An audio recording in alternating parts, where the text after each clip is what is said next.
Kasus penipuan yang dilakukan Doni Salmanan menghebohkan warganet karena Doni Salmanan menggunakan aplikasi trading untuk meraup keuntungan dari member, sehingga para member menjadi rugi banyak miliaran rupiah.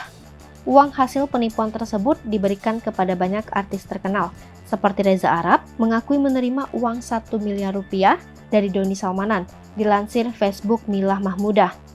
Disebutkan kalau artis Reza Arab dan Atta Halilintar kooperatif untuk mengembalikan uang.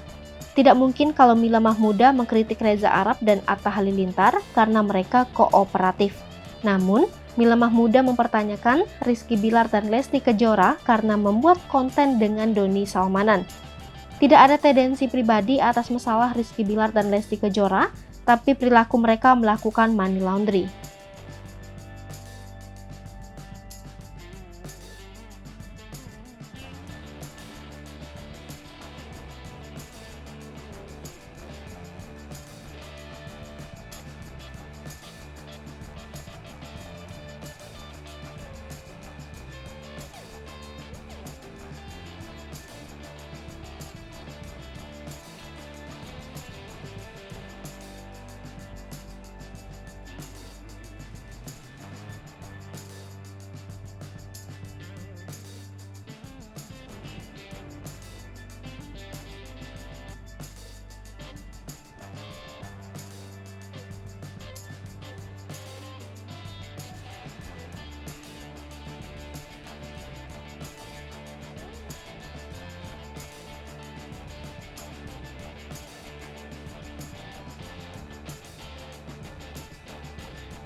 Hai pemirsa Sri Popo TV, jangan lupa komen, like, dan subscribe, serta tonton terus berita-berita terupdate lainnya